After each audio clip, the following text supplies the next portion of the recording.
Eyewitness accounts put Point Pleasant on the map. It becomes one of the most visited spots in the United States for seekers of paranormal phenomena. It's been almost 50 years since the first sighting of the so-called Mothman. But what was it? In the winter of 1966, Point Pleasant, West Virginia, felt the weight of something watching. It didn't come with sound. It came with silence, heavy, unnatural, wrong. People began to whisper about a figure in the trees, a shape too large, too dark, with wings that blotted the sky and eyes that burned red in the night. It wasn't human, and it wasn't any creature anyone had ever seen. Some said it was a monster. Others believed it was something worse, a warning. That winter, Point Pleasant met the Mothman. Looking for something new, not sure what hope to find and see. Not trying to complain, but I could. Dude, it's coming too close to us. It's about to be on the car. Faster, faster, faster! It's trying to attack the car. It's on top of the car. You gotta go. Is it scratching us? What the hell is this thing? Go, go, go! November 15th, 1966. 4 young friends drove out toward the abandoned TNT site. Roger and Linda Scarberry, Steve and Mary Millette. What they saw that night would never leave them. A hulking figure, eyes like burning coals, wings that unfurled with a sound both quiet and thunderous. Roger swore it followed their car. Linda remembers the wind beating against her chest. Steve and Mary. The eyes, unblinking, locked on them through the dark. All 4 told the same impossible story, and their names became the first anchor in a legend Point Pleasant could never escape. All improvised search parties are attempting to find it. Thing was standing there with it had a body just like a man. You could see muscles in its legs. Deputy Millard Halstead, who had been on duty the night of the incident, said he was convinced the people were not lying. I noticed something out of the corner of my eye from the riverbank over here, and it came up over the trees, and when I first saw it, it looked like a helicopter coming up. And then when it came up over the trees, I could see it was a bird, a huge bird. The sighting spread. A gravedigger, a housewife, men working by the river. Different voices, different nights, but the same description every time.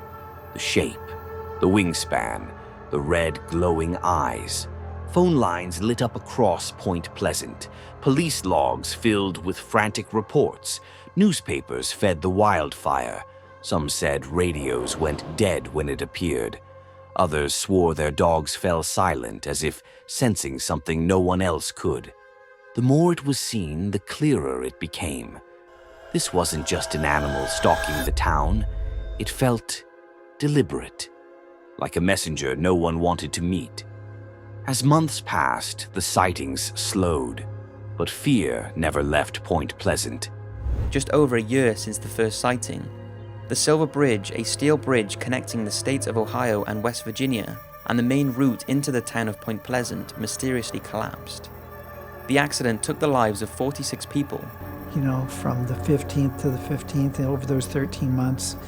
And as we know from the analysis of the bridge collapsing, it was pin number 13 that collapsed the bridge. Some people theorize that...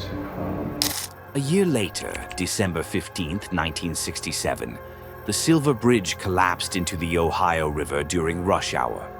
46 lives were lost in an instant. For the people of Point Pleasant, the timing cut deep. The sightings had stopped, and a question lingered that no engineer could answer. Had something been warning them? Investigators pointed to structural failure, but grief and fear can carve patterns where none exist.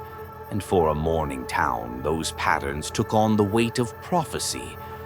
Now, in the years 1964 to 1968, there was a worldwide epidemic of these lights. And I don't mean that there was an occasional light in the sky. They were everywhere, every damn night of the week. Time magazine did big editorials about it. The New York Times did front page stories about it. Journalist and investigator John Keel arrived in Point Pleasant, gathering hundreds of eyewitness accounts. In 1975, his book, The Mothman Prophecies, wove the sightings, the frantic phone calls, and the Silver Bridge collapse into a story of warning. Not a monster to hunt, but a messenger to watch.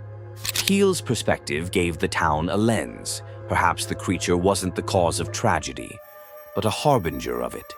Once that idea took hold, the headlines followed, and Point Pleasant's legend became impossible to ignore. Some people thought that this Mothman creature or giant bird or whatever may have got into some toxic waste. It sounds like a script right out of a science fiction movie, But they thought, well, maybe this was a bird. It was a mutated bird of some sort. Theories began to multiply. Some said misidentified birds, sandhill cranes, great owls explained the glowing red eyes, and massive wings glimpsed in the shadows. Mass hysteria, rumor, and fear could create shared perception. Others suggested UFOs, secret government experiments, or something that slipped through a seam of reality we had yet to understand. But no theory erased the undeniable truth. A town had been gripped by terror, and that terror, once rooted, hardened into a myth that refuses to fade. As soon as you come in, there he is, hanging from the ceiling before you go to the museum. So since multiple people have had encounters with the Mothman, there are somewhat varying descriptions, but everyone seems to have. Over the years, Point Pleasant transformed tragedy into remembrance, and that remembrance into a life intertwined with legend. The town embraced the creature that once haunted its nights. A towering Mothman statue watches over the square, silent and imposing. Inside the museum, photographs, artifacts, and first-hand accounts preserve every glimpse, every whisper of wings and glowing eyes. Each year, the Mothman Festival draws believers, skeptics, and curious travelers alike, turning fear into fascination. What was once a shadow stalking the woods now shapes the town's identity, a symbol of both warning and pride. In Point Pleasant, the Mothman endures not just as a creature of terror, but as a story that binds the community together. So what was the Mothman? A misidentified bird, a trick of shadows, or the town's own fear given form? Perhaps it was something stranger, a creature that brushed our world with wings, leaving a warning we weren't ready to understand. Decades have passed, yet the legend refuses to fade. Point Pleasant remembers. The stories, the sightings, the fear, and the fascination live on in whispers, in books, in the annual festival. And on quiet winter nights when the wind rustles the trees and the darkness feels too heavy, some still look up and wonder if those red eyes are watching.